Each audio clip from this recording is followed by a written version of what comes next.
Welcome to Captive Audience. And today I have a special guest. It's Raymond Akers. He's running for House District 57. And we are pre recording this because Friday I will be out of town. And so I so appreciate you coming in that week early, that we can pre record this. And I'm excited to have you join us on a Captive Audience, Raymond, and people get to meet you and hear from you just why you are running for House District 57. So welcome, Raymond. Thank you. Thanks for having me. So I would like to, first off, let's just say, so can I call you Ray or do you prefer Raymond? Ray or Raymond, I'll answer to either. Okay. All righty. Very good. So Ray, I'm going to choose Ray if that's okay with you. Perfect. And tell us a little bit about yourself. What's your background? Well, I have been my entire adult life, I've been an operating engineer, a union hand. I've worked for wages my entire life. I'm a husband, a father, recently a grandfather. Congratulations. Yeah, thank you. He's a year and a half, but okay. That's fairly recent. Okay. We're still he's growing, doing good. Wait a minute. I want to interrupt just a minute. What is an operating engineer for those that don't know?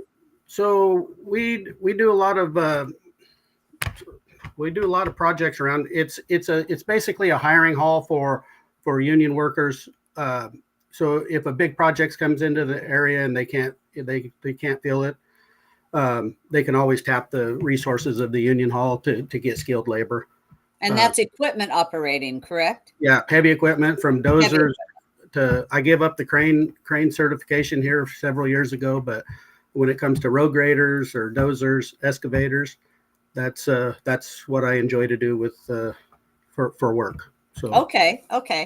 I've never operated a crane. I've operated a lot of things, but never a crane. But I have worked with a lot of cranes, and I was a landscape contractor long ago, and doing some big jobs that had to have cranes setting trees and what. So we got some of the best skilled labor in the industry right here in Oregon. We're pretty fortunate.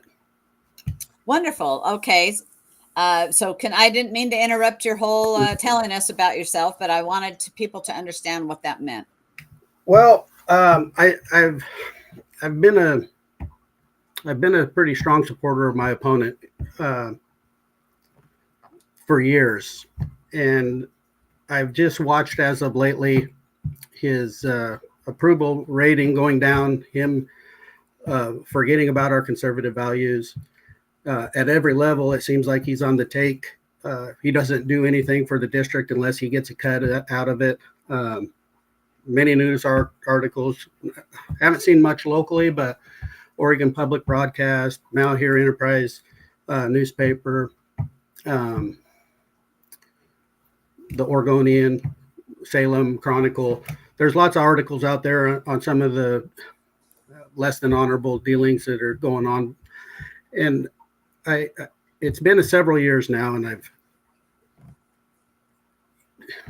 in my opinion, he sold our children down the drain several years ago, and that's when I kind of quit backing him and started looking at his record. And it's been eye-opening for me, and to see to pay attention and see what kind of a guy he is, because he is representing District 57, and all of us, not. But he's forgot his value. His values have seemed to have slipped to some degree, and that's our kids aren't for sale. They can't be for sale. We can't trade them. They're our children. That's kind of what's prompted me. You live in Morrow County, right? I've been in Morrow County. I think we moved here when I was 4 years old. Okay. So I've been here my entire life. I hunt, I fish, I hike. I love Morrow County. I love some of the other counties, Wasco County, Wheeler County. I spent a lot of time uh, in all of District 57, and of course outside of it. Mm-hmm. But uh, my dad, uh, rest his soul, he was a good dad. He taught us a lot of respect and integrity and what those things mean. He's worked at Kinzu Mill when he was younger, before the Vietnam War kicked off. He was married to my mom for 60 years, little more than 60 years before he passed. But yeah, Morrow County is my home. District 57 is my home. I see some clear challenges that maybe Wheeler County faces, that maybe Umatilla County doesn't face as in the same manner. So it's a pretty diverse district, and I think all of the district needs some representation with some conservative values. Yeah, well, I'll tell you, you would be. I'm in District 57, and so I am, interviewing my potential representative, and I frankly concur with quite a few things that you said. That what I don't believe that our current representation is looking out for the best interest of everybody here, but more self-interest. That's my opinion. And Mine as well. so, and you know what? People can, you hear the saying of, well, they've drunk the Kool-Aid. Maybe they started out with the right intentions, and then after being there, things change. And also, I think, quite frankly, it's good to have change, especially if you have somebody that is not representing the people. It's good for change. That was never Our form of government was not designed to be a lifelong seat, right? A career Right. seat. And he is a career politician, clearly.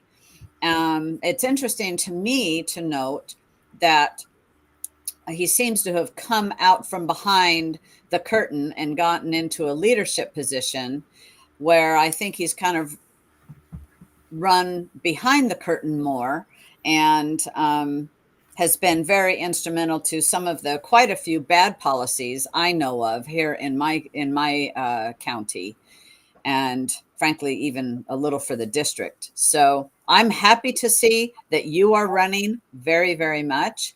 And I think we do need to have change. And as I was just talking with Raymond right before we came on, I said, wow, there's a lot of filings that, because today is the last day to file. We are recording this on the 13th, and as our schedules permit today for us to do. So I do appreciate you again coming on.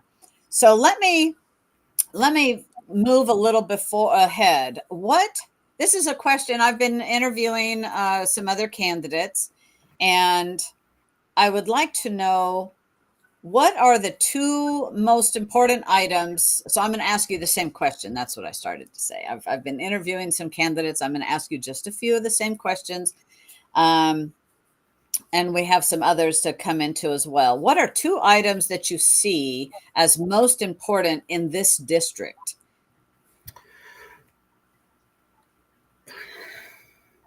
Talking district, not necessarily the state, but as the representative, you will be representing, all of the vote together affects the state, right? Yeah, I think Oregon has done some good things in the past when it comes to the environment. They've legislated some bills to protect our water, our groundwater.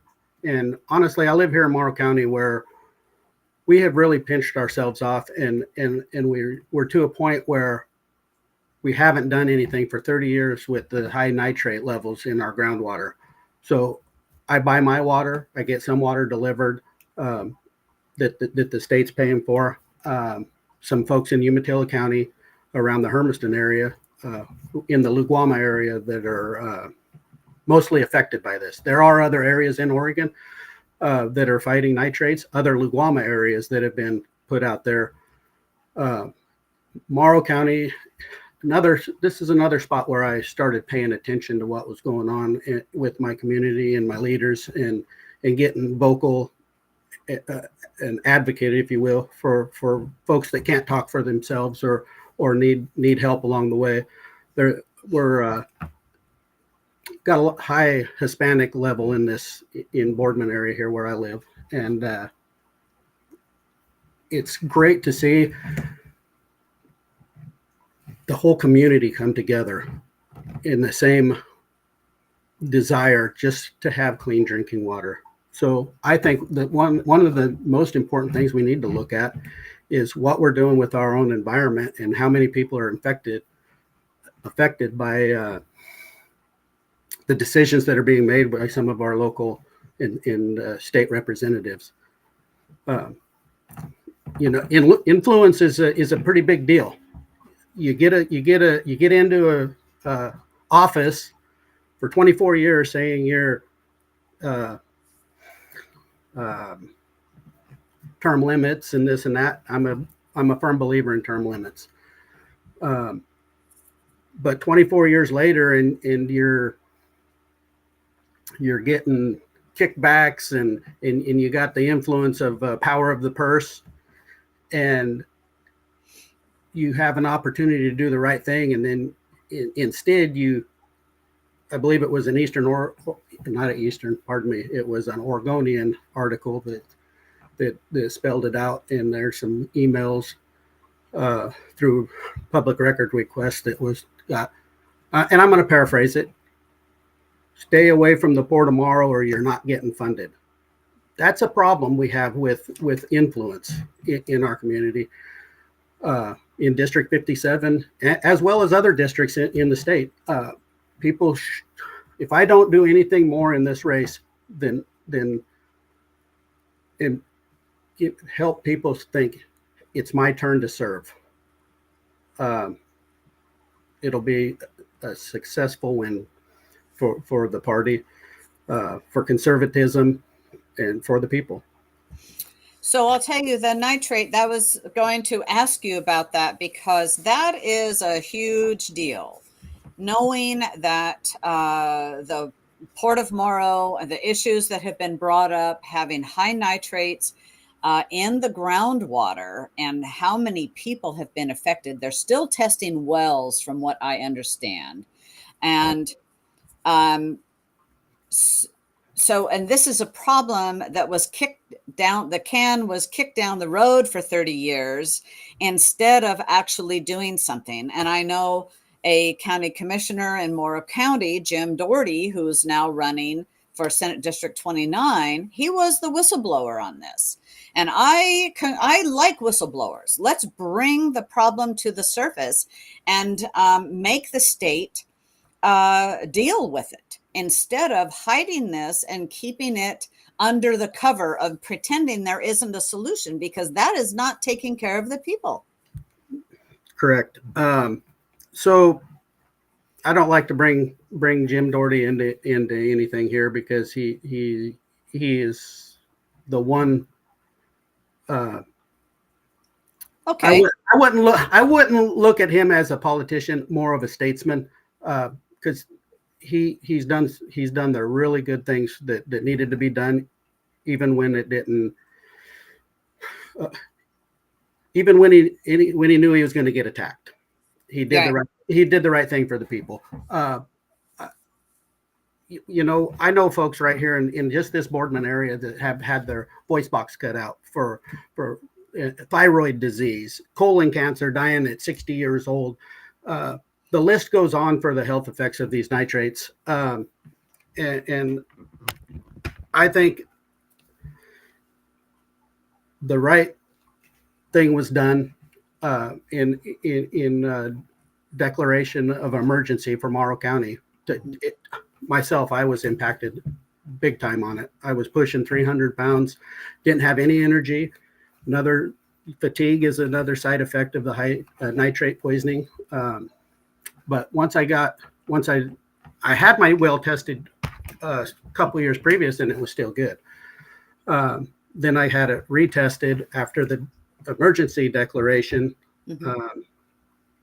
and found out it was 27.4 milligrams per liter, which was almost 3 times the legal limit. Some of the folks, some of the folks out in the area, they're pushing 60 milligrams per liter and above, over 6 times the legal limits.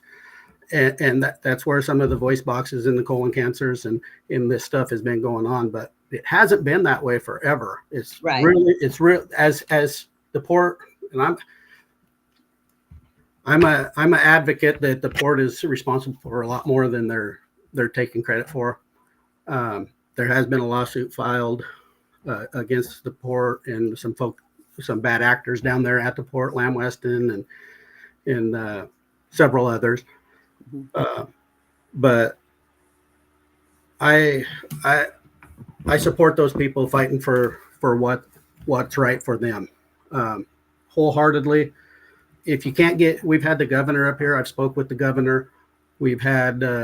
Was she receptive and thought there's bringing solutions? Well, I seen what I'm a pretty good judge of character for the most part. I seen her talk to a little Hispanic kid in our community that had a hard time talking about his relative that was getting ready to pass away, and they related it to the water. He was pretty passionate, and she looked in that little boy's eye and said, "I'm here to stay. We're going to fight for this, and we're going to do it.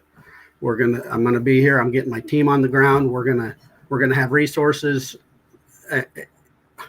The list went on, and the second that meeting was over, we haven't seen her since. So okay. You might not have seen her, but has those things she said come to you? We on the ground don't see it. Okay. She did have a little meet and greet of some of the folks that were going to be leading this team one time in our community down at the Blue Mountain Community College. Okay. And they pretty much that's the last time we seen them as well. We was hoping they was going to have offices set up here and people could reach out and tell their story. And sure. And it's hard to clean up a aquifer if you don't shut off the spigot. True. As long as you keep, the DEQ does another permit process. They just let them go out to a wider, bigger area. It was just over 1,000 acres that the DEQ just approved. Of course, a bunch of us community members, and I was one of them, put in public comment on why that wasn't a good idea, just to pollute more wells further and further out, right? Okay. So I'm going to switch gears because that was one item. I asked you for 2 items. Right. And I mean, both of us are passionate about that. And I think that message is coming through. But what would be the second item would be an issue in House District 57? There's so many. Right. It's hard to we could go to housing. I mean, I think we're in a bad way with housing because, right down here, a studio apartment starts at $1,800 a month. We're still a ag base, low income area. Boardman area here is a lot, same with Hermiston. Amazon. Hopefully, but now with the tech companies moving in, it's driving up those rents. It's driving up the rents, but yet nobody really lives here. They live in Tri-Cities or Hermiston because we've kind of pushed ourselves into a corner here with the pollution and at some point we're gonna really pinch ourselves off from any kind of growth if we don't do something now. Should have done it 20 years ago. It's been going on for 30. But the DEQ should be doing their job and be funded to do their job, not have funding withheld from them. Well, those are Um, two big deals. so Okay. yeah, the housing's a big deal. I think our veterans are being overlooked. My dad was a veteran, as I mentioned. Before Vietnam, he was working at the Kinzu mill, but he went through some cracks. He ended up with mesothelioma from working in the shipyards and whatnot. And they all of his doctor records were not to exclude mesothelioma, just so they didn't have to pay any extra to the veteran. So that really impacted Dad's living, especially Yeah. towards the end, without any benefits to help him get what he needed. Yeah. But that being said, my dad also told me one time. I says, Dad, how can you not stand up for yourself? He's in against these veteran affairs people that just overlook the veterans all the time. He says, well, it's better than not having anything at all.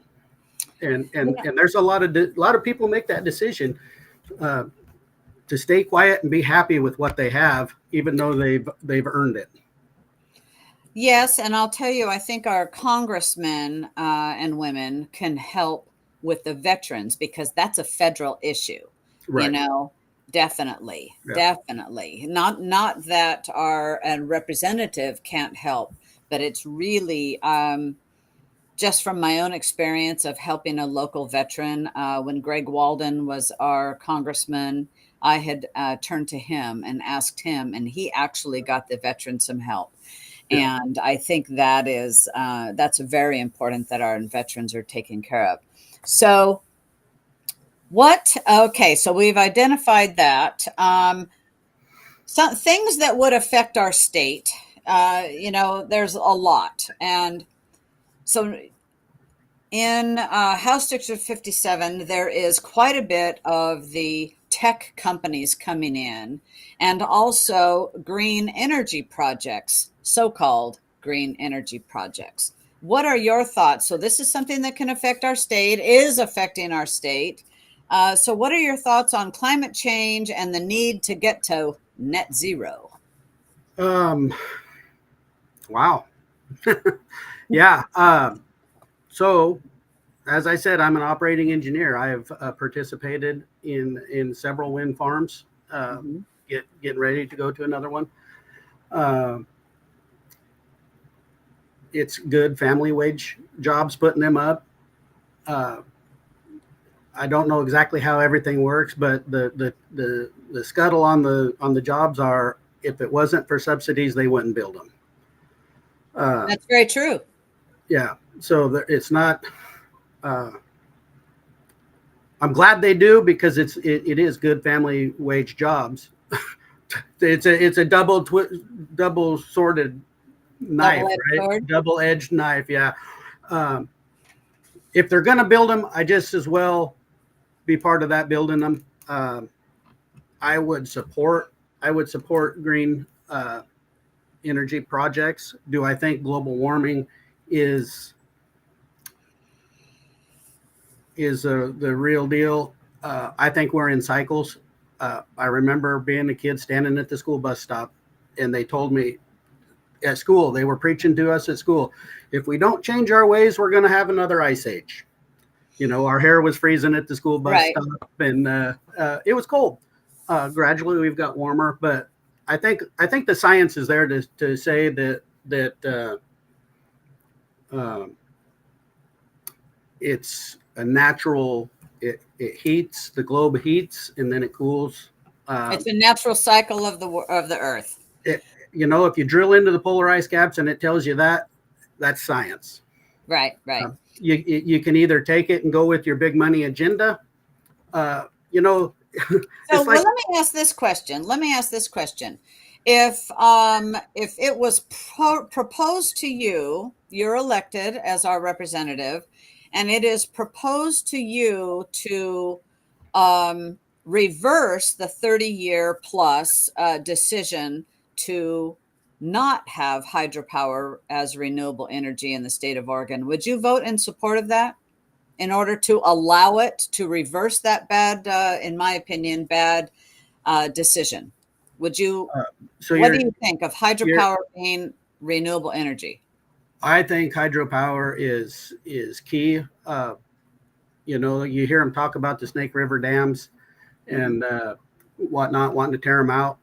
I think the shipping that's done alone through those channels. If you want to go green, then that's the best way to get your product to market. To China, to Portland, is via the river. If we can generate power along the way, it's there. Let's get it. Uh, the coal fire plant here in Boardman. I'm pro coal. You know, we had one of the cleanest coal plants in the United States, or it was amongst them, and they attacked it. And their reasoning behind it is they attacked it so they get some of the cleanest coal plants offline. Then that seals the deal for the rest of them, right? Well, Well, you Boardman know, was this clean. Let's get rid of the rest because they're dirtier. well, and there was supposed to be a natural gas plant built to replace the coal plant, but that got scrapped. And you can thank the governor and the Department of Energy of Oregon for that. So, as a legislator, would you be willing to put some legislation through that goes, you know, we're going to have liquefied natural gas energy, which is actually greener and cleaner than solar panels and wind turbines? I'll just lay that out there. I would agree with you 100% from everything that I know. I'm not well versed on all of it, um, but yes, I would support the coal plant that they tore down and got rid of all these. Me too. Me too. It I'm was a real clean plant, and it's a shame that they tore down the smokestack so it could never come back. yeah, yeah. Okay. We might not see that in our lifetime, but let's be clear here. I support jobs.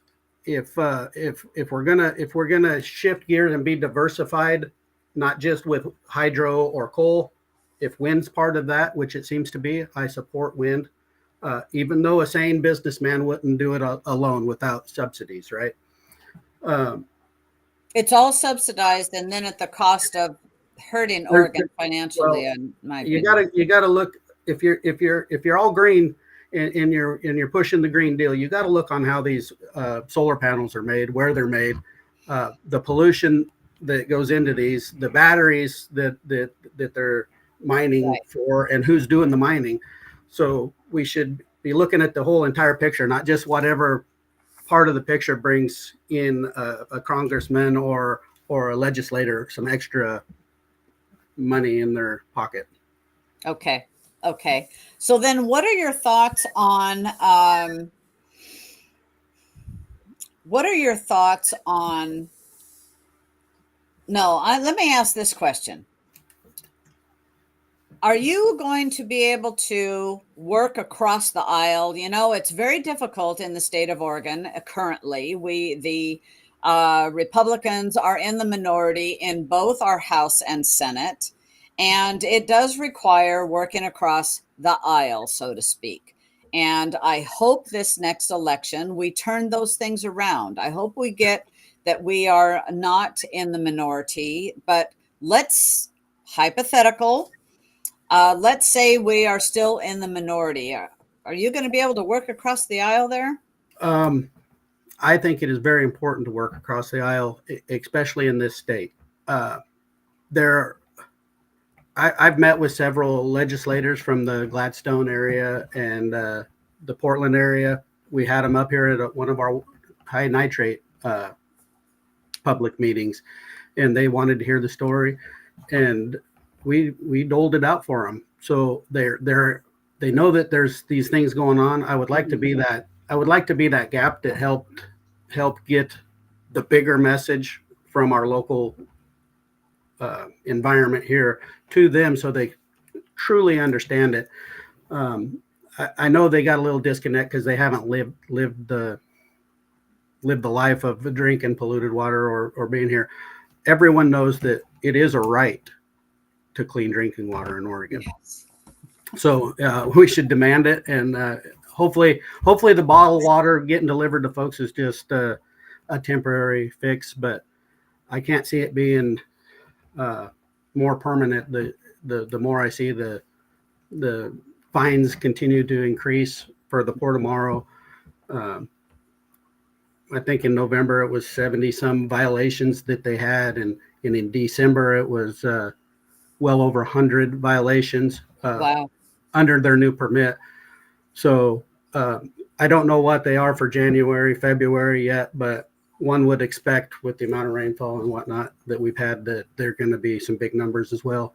But I would like That's to. a hard situation. I know they're making some forward progress that since this all came out that hadn't been made in years. So, and that's a good thing. You know, you have to bring awareness to something in order for it to change. Of course, it's always the barn door gets, the cows go out the barn door before you close the barn door in a different fashion. And there was some true criminal negligence on what took place here in years gone by. Wow. Hopefully we rounded that. I think we're going to see where some of these folks that made the decisions to do what they did, and it doesn't just stop here. It gets up into the legislature as well. I hope some of these people are going to get called out. Well, we should. People need to know, votes have consequences, right? Not Absolutely. Just our elections to elect who's representing us, but how their voting record is. And right. Yeah, absolutely. Well, now, so the latest I got on Greg Smith's voting record, it's not that great. He's got through CPAC is conservative legislative accountability. His deal was 31% approval rating of all time. Wow. Pardon me, not of all time. It was a 31% approval rating for the steady, 50%, just slightly above 50% of all time. But these last years, it's been diving down. Yeah. So he, now one of the things that he champions is, boy, I'm bringing the money home.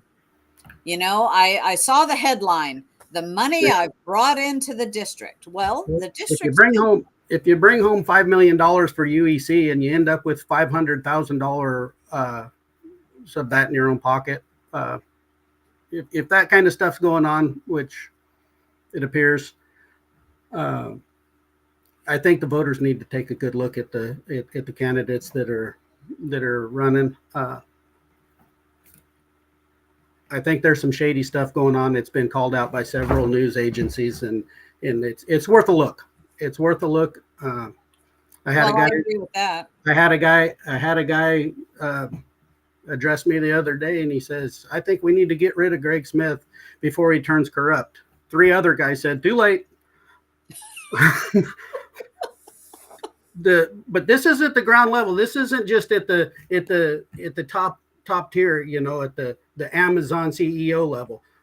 This is regular folks like you and me visiting what's going on in our district. It's not. Yeah, there's a lot of things that happen. Would have I liked to see that $5 million go to UEC? Hey, I'm a UEC customer, but I think there's more important things on the docket than paying for the infrastructure for UEC to serve power to Amazon data centers or data centers in general. I think if they want to move in, then there should be, it's like here in Boardman, they put some water out there to the new data center areas, and the people that live in town that are on city water paid for that infrastructure. Their bail got raised, and that's wrong. That's dead wrong. That's wrong. It's dead wrong. If you are the recipient of that, you should pay for that infrastructure. Right. And now, Lord knows, Amazon, these big companies have got billions of dollars. They can afford it. It should not be on the backs of the citizens of the small community, although they are providing jobs. What, but it's a big controversy. How many jobs? It's the construction's the big deal. Is where you get your most employees. Then it goes into, from my understanding, it goes into security. And these folks aren't making a big money. They are getting some big money jobs coming in with the Amazons, but predominantly from what I'm hearing, those folks live in Tri-Cities and they commute. There's That's a lot of commuting. That is a lot of commuting. But when you're in that top tier, live where you're happy, play where you're happy. Right. For me, that's been District 57 my whole life. I've had plenty of opportunities to go elsewhere, but I've worked other places, but I find myself right here in Eastern Oregon. Mm-hmm. Mm-hmm. Well, I heard a couple of days ago, I believe it was announced that Rumble is now going cloud-based. And they are having their own, and I thought, well, I wonder if we're going to get Rumble data centers here, because they're, that is a free speech, freedom of speech platform that people can do, like our captive audience, without the fear of getting censored as we can in other areas. So when I heard that announcement, I thought, wow, I wonder if we're going to get Rumble data centers over here. I have no idea, because they need power. We've got the grid. And it's interesting that these data centers are buying hydroelectric power. They're getting special rates on hydroelectric power. Yeah. They're not paying the same rate that you and I are. Of course, commercial and large producers never do. Well, let's take that to the next level, and we'll just use some new ones out here by the bombing range off of the Bombing Range Road here in Boardman. They started building them. That should have excluded any kind of tax breaks, but when you have poor negotiators negotiating at the county level with some of the largest, that's true, industries in the world, biggest business in the world. We had one guy, county commissioner, say, I did great for the negotiation on this. I asked for $1 million and they gave me $5 million. I says, well, that's because they felt sorry for you in your negotiating abilities. If they gave you 5 times more than you asked, there's an issue here. But we're given 85% tax abatements for Amazon right here on those plants. We could rebuild. And those are for 15 years, from my understanding. 15 years, that would rebuild I think in 1 year, it would rebuild every school in this county. And that's going to be on a bond here. From my understanding, it will be on the bond here in next year. But it's hard to vote for a bond to pay for what we want for our children when you're getting 85% tax abatements to these bigger. Right. When you're just giving it away. Yeah, right. When you're giving your tax base away. Right. Even it is for 15 years. Because, the thing is, on these companies want to come here. These data centers and this, we have the power and we have the water. They have to have water. They have to have power and water in order to do that. And we have the cheapest. They're not coming here for the weather. They're coming here because we have the cheapest power supply in the United States. Yeah. I did see have water that is running pass through them in order to keep all those machines cooled. Well, don't quote me on this, but I read an article just the other day, and another thing that just isn't right is, I believe it was Pacific Power, is doing an increase of, I believe, 16%. Yes, but they're doing it. They're doing it 17 to residential. Period. Yes. Not to the big factories or the data centers. To the residents get to foot the bill for all of this. Yeah. We have a problem. We need to pay attention at our local, from the fire hall all the way to our governor. We need to pay attention. Yes. And so, so earlier we were talking about green energy, and I'm personally think hydro is green. I don't follow the global warming deal. But I do see this as a shell game of enriching nations and enriching certain people as well. Now, having said that, if oh, I hate that. My train of thought just went out the window. This happens sometimes, Raymond. It happens to the best of us. But I like to say follow the money. If you follow the money, look at the campaign contributions, look at the endorsements you're giving and receiving. That needs to resonate with folks. You know, why did Smith just endorse this guy, or why did he do this when he's, you know, there was some articles about him being a little on the less than ethical side of things, getting monies for bringing certain things in. He's an economic developer. I would like to say he's done a good job, but he hasn't. He's failed at, you know, the rail coal distribution here in Morrow County, and another one. I think it was going to go down to Kalama, Washington. It was going to be loaded on a barge, ship it down the river, from rail to barge, back to ship. And the NISA Center over in Malheur County. Malheur County is on the list. The Failure. You know, the Malheur County, yes. The Columbia Development Authority, the CDA property out here, which was the old bomb disposal facility. There was a payment due the other day for $1 million that was split between the 5 entities, one being Morrow County, Umatilla County, Port of Morrow, and Port of Umatilla, and the tribes. So $1 million payment was due by the economic developer there, i.e. Greg Smith, and that payment came and went and didn't get paid. So we're going to find out what's on the back. We're going to find out what's on the backside of them consequences here in the near future. Wow, I had no idea on that. I think it's time to pay attention to what's going on. And if I can get some folks to pay attention along this campaign run, I have well spent the money. I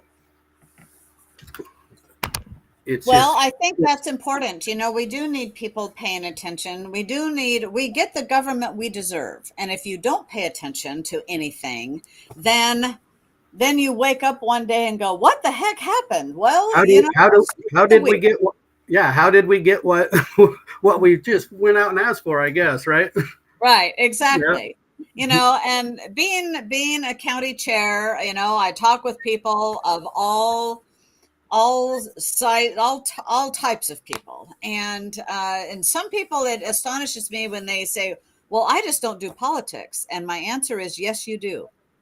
Because when you don't vote, you're voting for what you don't want. Yeah. Right? When you vote for what you want, your vote is going towards what you want. And if you do not vote, you're voting for what you don't want. And we all have that responsibility. And to meet and talk to, pay attention to whatever it is your interest. That's key. There's been so many times I want to be that conduit to Salem for all those folks that feel like they've been let down. I served on the executive board for the operating engineers for 9 years, doing that for the membership. It was a non-paid position. I want to be that conduit from the field, if you will, to Salem, or from the field to the Union Hall, and represent in the best way that I can, and making sure everybody on both sides of the aisle know our issues. It would be huge without trying to get a cut out of it.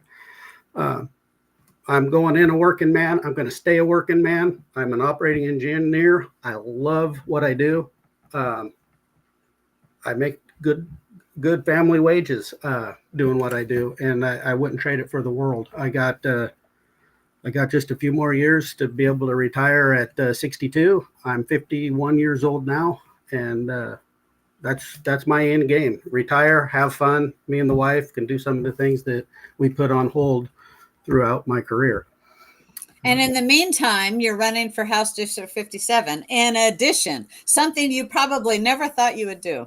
I never thought I would do this, but I see the need for it, and not just at this level. I was asked to run for this. It's not anything I came up with and that I didn't put a lot of thought process in.